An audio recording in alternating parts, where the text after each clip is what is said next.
Hola queridos amigos y amigas de este canal de YouTube, muchísimas gracias por estar aquí, muchísimas gracias por compartir los videos, por ver los videos, por suscribirse al canal. Muchas personas se han suscrito en los últimos días, quiero agradecerles muchísimos, bienvenidos a este canal, y las personas que están viendo los videos y no se han suscrito, invitados muy cordialmente para que se suscriban a este canal, den la campanita de notificaciones para que no se pierdan los contenidos, en este caso y en esta serie que estamos haciendo ahora sobre historia de las imágenes e historia del arte. Hoy vamos a hablar de Mesopotamia. Mesopotamia es, digamos, uno de las culturas más importantes de la era antigua. Es una cultura que, digamos, es una especie de cultura madre de muchas culturas también. Es, digamos, podríamos decir también el inicio de la civilización occidental, junto en gran parte también con Egipto. Si bien, digamos, son la civilización occidental, surgen las dos en Oriente y en África. Y básicamente la cuestión es que en Mesopotamia pues, va a ser esta región que se conoce como el creciente fértil, hoy en la actual Irak especialmente, aunque con ciertas digamos, dominaciones territoriales también, con ciertos desarrollos culturales hacia Irán, en el oriente, y hacia la actual Turquía y todo lo que es Oriente Medio en general. Mesopotamia es una cultura, digamos, que más o menos está unificada, pero que estuvo bajo el dominio de varios reinos, de ciudades que dominaron durante mucho tiempo, durante cierta cantidad de tiempo, el horizonte político, geográfico, histórico, cultural de esta región. Iniciaría especialmente con los sumerios, unos pobladores de lo que sería casi que la desembocadura de los ríos Tigris y Éufrates en el Golfo Pérsico, y que van a tener unos primeros desarrollos urbanísticos precisamente en esta desembocadura de estos dos ríos hacia el mar, más o menos a partir del año 4000 antes de nuestra era. Aunque sus principales desarrollos se van a dar a partir del 3000, 2500, y van a tener importantes ciudades como Uruk y Ur especialmente. De ahí viene su nombre, el nombre de Sumerios, esa es la región del Sumer. Van digamos, a tener ya, como les he dicho en el video anterior, la escritura como medio de comunicación, una escritura que se va a desarrollar muchísimo y que se va, digamos, a democratizar, que va a abarcar gran parte de la población de estas ciudades, y que, digamos, se va después a extender en las otras ciudades de la región. Sumeria pues tiene un primer desarrollo cultural con elementos que están relacionados con lo figurativo, con personajes ilustres, con estratificación social y política, un poco como lo podemos ver en el estandarte de Ur, precisamente, las primeras piezas o las grandes piezas que nos ha quedado de lo que serían las manifestaciones plásticas y pictóricas sumerias. Y la escritura. La escritura es fundamental porque esta escritura, que se conoce como escritura cuneiforme, pues nos va a permitir conocer no solamente los principales acontecimientos de la vida social y política, sino también incluso la vida cotidiana.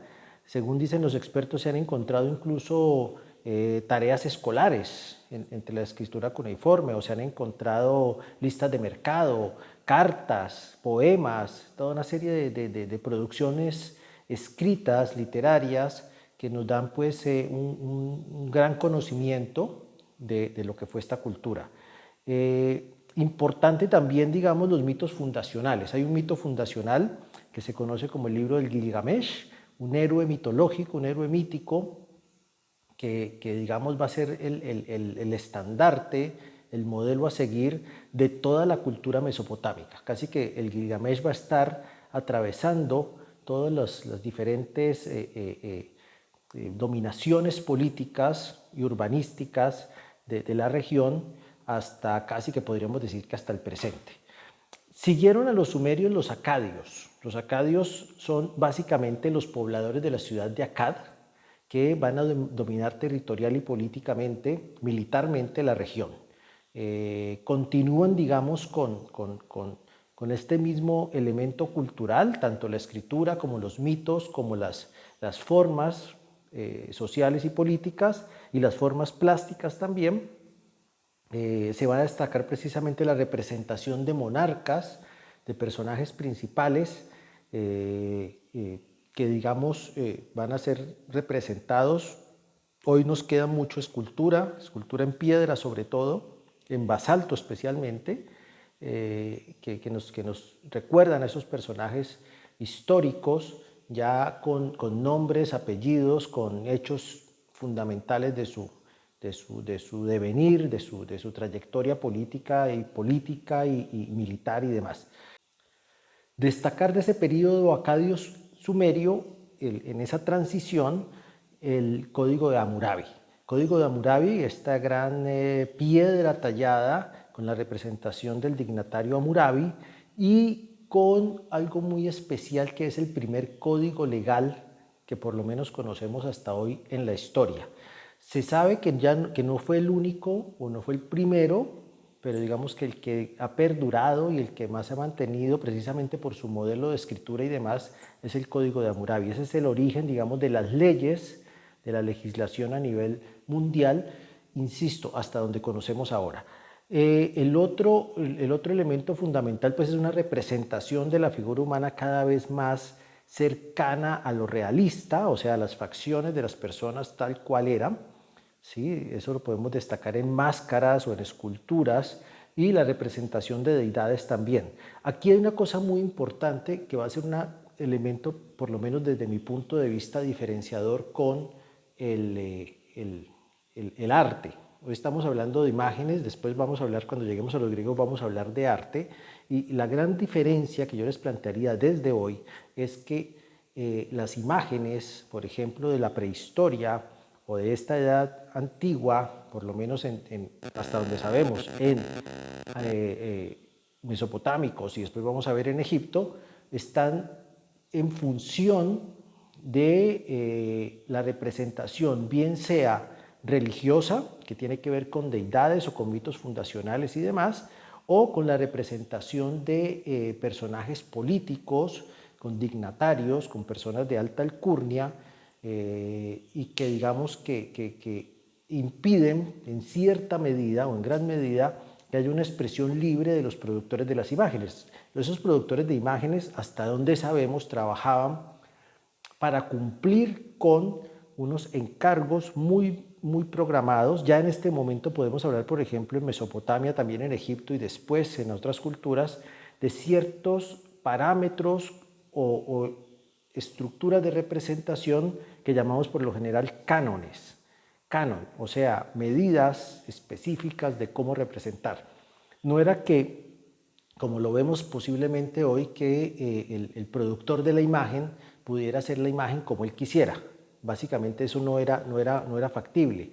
Lo que se da básicamente es que representa básicamente imágenes a partir de unos modelos preestablecidos y de unas funciones sociales, políticas, económicas, religiosas ya establecidas. O sea, trabajan para cumplir con unos encargos de unas élites, por lo general religiosas o gobernantes. Entonces digamos que ahí habría una diferencia sustancial con el arte, porque en el arte se va a suponer que el artista va a expresar con cierta libertad o con gran libertad su pensamiento, sus emociones, sus sensaciones, su visión del mundo y demás. Entonces digamos que por eso he hecho esta división entre historia de las imágenes, historia del arte. Para mí todavía no hemos entrado al arte, ¿sí? Eso lo veremos después cuando lleguemos a los griegos y lo explicaré un poco mejor ahí. Estamos por eso en historia de las imágenes. Después de los acadios llegaron los babilónicos o paleobabilónicos. ¿Por qué paleobabilónicos? Porque digamos que va a haber dos momentos de dominación de la ciudad de Babilonia en la historia de Mesopotamia. Este, digamos, es el ascenso de la primera gran ciudad de Babilonia, por llamarlo de alguna manera. Es un ascenso que pues, nuevamente de carácter político y militar, es una dominación territorial, no implicó grandes diferencias en términos de la cultura mesopotámica. Destacaría aquí básicamente las construcciones de grandes edificaciones que ya estaban presentes en Ur, en Uruk, en Akkad, en otras ciudades de las otras digamos, etnias de esta región, pero digamos que se conservarían más los sigurats o este tipo de construcción, casi que una especie de pirámide escalonada que se va, digamos, elevando hacia el cielo. De ahí viene, por ejemplo, la famosa historia de la Torre de Babilonia, ¿sí? Esta torre o este edificio que aparece mencionado en la Biblia. La Biblia va a aparecer, digamos, en relación con esta cultura también, ya que, digamos, las comunidades judías antiguas pues fueron, podríamos decir, no sé si esclavizadas o fueron habitantes de esta región en el segundo periodo babilónico. En este primer periodo babilónico todavía no llegan los judíos, pero digamos que ya empiezan a desarrollarse estas grandes construcciones que van a marcar todo lo que es el tipo de arquitectura de Mesopotamia. Después de los paleobabilónicos viene la dominación asiria. Los asirios van a ser grandes gobernantes y grandes militares, van a tener, digamos, también un desarrollo sobre todo más hacia el norte. Hay una extensión de la dominación desde el Golfo Pérsico por la vertiente de los ríos Tigris y Éufrates hacia el norte, y van a aparecer otras nuevas ciudades, por ejemplo la ciudad de Asur. No es que aparezcan, sino que se van a desarrollar más, van a tener, digamos, un periodo de florecimiento. La ciudad de Nínive también va a ser una ciudad muy importante, que es parte de este momento de la dominación asiria. Los babilónicos, el neobabilónico, que es el que aparece representado en la Biblia específicamente, con el famoso rey Nabucodonosor II, si mal no estoy, y que, digamos, va ya pues a darnos una puerta abierta a un mayor conocimiento de la cultura mesopotámica, por lo menos en Occidente. Y como ya les había mencionado, los persas que van a tener, digamos, el interés de extenderse hacia Occidente y que van a tener todas las guerras habidas y por haber, especialmente con los griegos del periodo preclásico, antes del siglo V, antes de nuestra era, y ya en el siglo V al siglo II, siglo III, antes de nuestra era más bien, todo lo que se van a conocer como las guerras médicas. Las guerras médicas porque el nombre que le van a dar los griegos a los persas es Medos, por eso se van a llamar guerras médicas, y que, digamos, va a ser hasta el momento de más o menos el año 331, cuando Alejandro Magno logra vencer a Darío III, último rey persa. Digamos que ese es un momento de corte, de cierre de lo que va a ser la civilización mesopotámica. Igual van a continuar después de la presencia de los griegos y de Alejandro Magno, que bueno, Alejandro Magno era griego macedónico, pero y a la muerte de Alejandro Magno van a retomar otra vez los habitantes de la región el poder político y social, y van a aparecer nuevos imperios que ya harían parte de lo que va a ser más bien el final de la Edad Antigua en general. Bueno, espero que esto sea un abrebocas para conocer más sobre la cultura mesopotámica. Les agradezco muchísimo su atención nuevamente, les agradezco los likes, suscríbanse al canal y coloquen sus notificaciones para que estén pendientes de nuevos contenidos. Muchas gracias.